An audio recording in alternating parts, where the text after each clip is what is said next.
What's happening, YouTube? It's Simon 466 Cards, and today we talk about how I screwed up. Plain and simple. Last week I made a video about Fanatics' debt rating being downgraded, and I didn't do the due diligence that I should have. And so that's on me.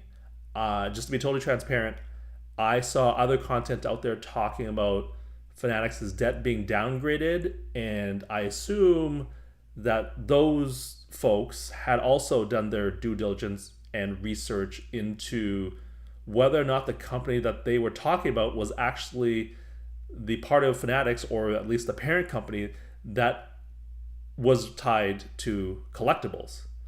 And this past weekend, I was a guest on Jeremy Lee's sportscards live video show, and we were going to talk about this Fanatics thing. So I did some research, some last minute research, just to remind myself, because when I recorded it, it was last week, and I just want to make sure I was up on the details, and that's when I noticed something was wrong. So this is a quick and dirty of how we got there, how I got things wrong, but also an update on what it actually means for Fanatics Collectibles. And spoiler alert, this is actually good news than what I expressed last week. It's actually even better for those of us in the hobby because of how it relates to Fanatics Collectibles. So we'll get there. The headline on your screen is the headline that was discussed both by me and other people about Fanatics' debt. And it relates to this company called Fanatics Commerce, which I assumed was the holding company that owned Fanatics Collectibles. But as I was doing my research on the weekend, I came across this article, which talks about a company called Fanatics Holdings. And that's when my brain said, ruh-roh, that's not good. That's not good. That sounds like the name of a holding company for Fanatics that would hold other companies like Fanatics Collectibles. And then I did a little bit more research, and my suspicions were confirmed. You can see here, it talks about FHI, which is obviously Fanatics Holdings Inc., and its core operating subsidiaries, Fanatics Commerce, which means the company I was talking about was a subsidiary, and then another subsidiary called Fanatics Collectible. And as my wife likes to say from time to time, you done goofed. And so let's explain what this actually means. This is the structure of Fanatics. There are other companies on the same level as Collectibles and Commerce that are also subsidiaries of Fanatics Holdings, but those don't matter for the purpose of this. Fanatics Holdings is the parent company. That is the company that Michael Rubin and many others own shares of. Fanatics Commerce is their merchandising arm, and it is a subsidiary of Fanatics Holdings. Fanatics Collectibles is another subsidiary of Fanatics Holdings, and so Commerce and Collectibles have nothing to do with each other. And so when I talked last week about the debt rating downgrade, it was by Moody's for Fanatics Commerce, which is the merch side of things. And that has nothing to do with Collectibles. That is a completely separate arm. And so if we just fill up the ratings news, this was an overall downgrade of the entire Fanatics Commerce recently in 2024. Actually, a year ago in 2023, Moody's had downgraded Fanatics Commerce's loan as well to the same levels to a B1. And I'll show you what that means later, but just keep in mind, all of these ratings are going to be roughly at the same level across various ratings agencies. If we talk about Fanatics Holdings, they had an update from S&P, which is another ratings agency. There's three big ones: S&P, Moody's, and Fitch. S&P basically said, yeah, the BB minus or BB negative, I don't know how you call this, BB minus rating is fine, but the outlook is negative. And that was September of 2023, or October 2023.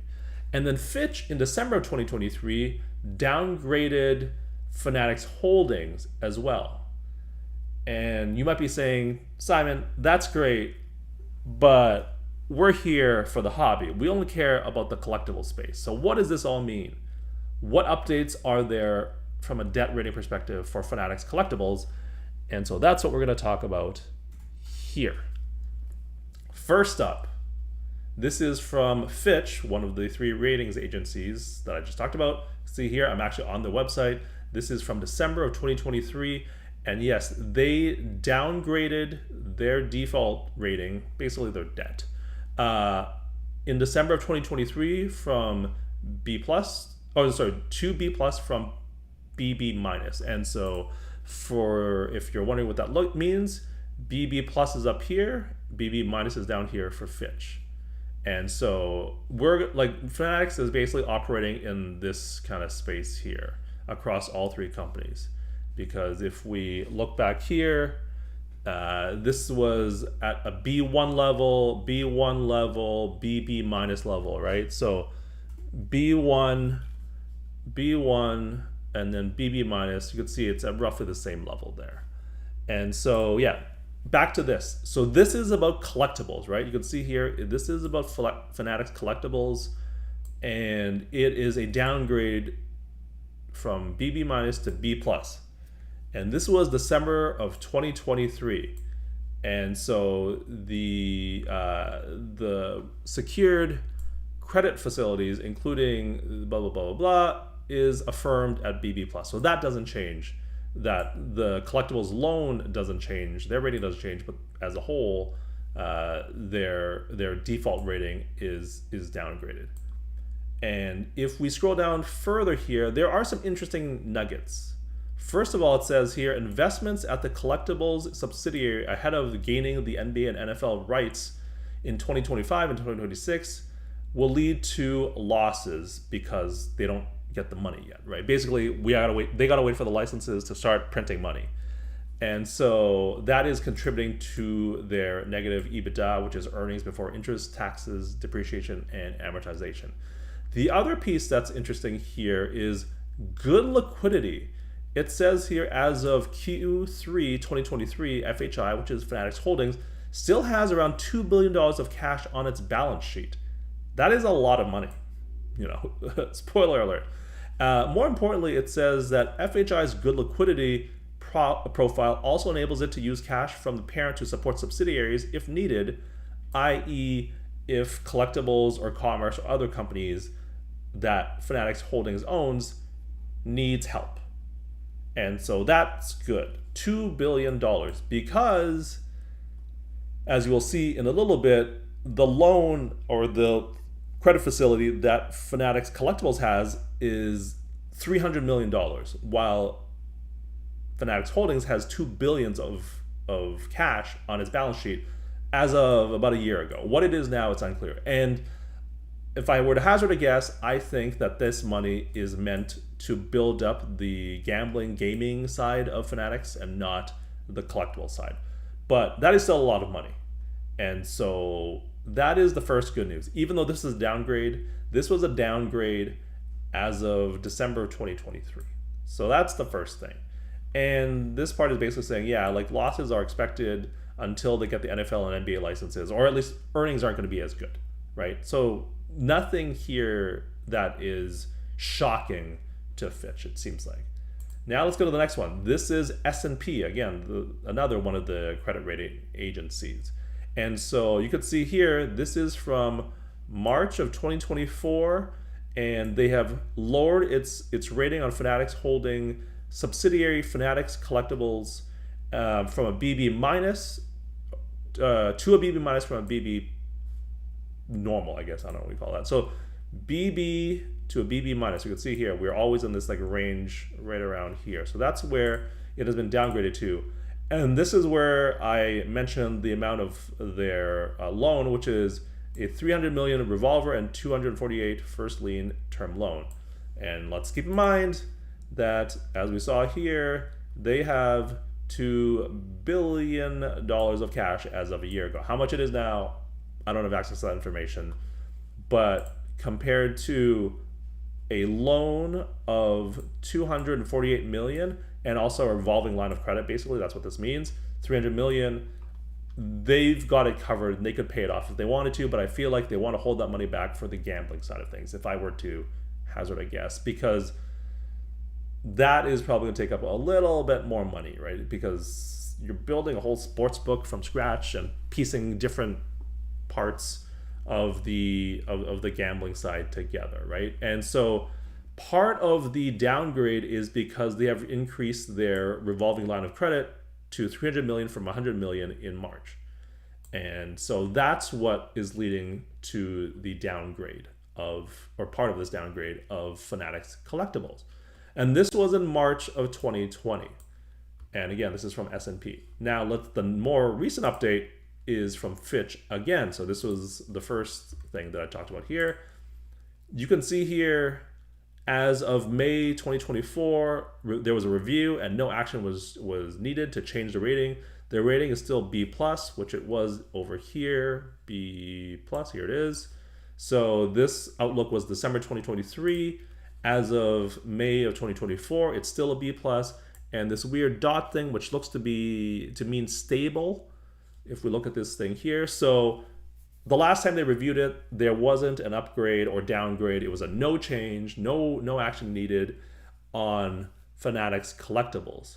And so if we were to summarize that up into one page, here's what it looks like. December, downgrade for collectibles. March, downgrade for collectibles from S&P. May 2024, Fitch did a review, no change, and said it was stable. And then the more interesting part to me is I couldn't find anything on Moody's for Fanatics Collectibles. Maybe there's one out there and I couldn't find it, but I couldn't find anything on Moody's in terms of their ratings for Fanatics Collectibles. It could be entirely possible that they don't even rate Fanatics Collectibles because commerce is the big piece and collectibles is like almost too small for their time. It's not worth their time. And it's worth noting because Moody's was the company that downgraded commerce multiple times last year, but they have had nothing to say for collectibles, which I think is a good thing, right? And the other thing is that in terms of loans or lines of credit, it has been increased from 100 million to 300 million in March. And so that is the entire story. Nothing related to collectibles has changed since March of 2024, as far as I can see. And in May, Fitch did a review and said no change needed. And so all of this hullabaloo about, oh, what's going to happen to Fanatics Collectibles? Well, it turns out everything we were talking about wasn't even related to Fanatics Collectibles. It was related to Fanatics Commerce, which is the merchandising arm of Fanatics. And so that's why I think all of this is a big nothing burger. Fanatics Holdings has $2 billion on the books. They're fine. They probably want to use that to build up their gaming or gambling side of things. But if Collectibles actually needs the money at some point, they have it there if they want it. But that's the current situation. Right now, it seems everything's fine. And based off of what Fitch is saying, they're just waiting. The Fanatics Collectibles just waiting until 2025 and 2026 when they get the NBA and NFL licenses. And at that point, things get very profitable for them, is how I read that that part of that Fitch report. And well, guess what? I'm recording this video November 24th, 2024, which means 2025 is right around the corner. So the light, the profit light, the green light, if you want to call it that, at the end of the tunnel for Fanatics is just around the corner. And so it seems like as of this moment in time, Fanatics Collectibles is fine. And there's not that much to be worried about. If there is something to be worried about at Fanatics, it seems like it might be on the commerce side, the merchandising side. And that has nothing to do with collectibles. So everybody in the hobby, all the content creators, let's just calm down. Let's just calm down. Everybody take a breath. All of that stuff about debt downgrades had nothing to do with sports cards. All right, are we calm now? Good. All right. That's it. That's the video. Would love to hear your thoughts about all this debt stuff, which some of you might find boring, and that's okay. because many times when we talk about finances, it's not that exciting. As we sometimes do on this channel, we'll preview the next video, and that one is about the collector's grading kingdom that Nat Turner has built and why they bought SGC for a very specific reason. And it was a very strategic play, and it was freaking brilliant. So we'll talk about that next time. Thank you as always for listening and watching. I'll talk to you all soon. Cheers.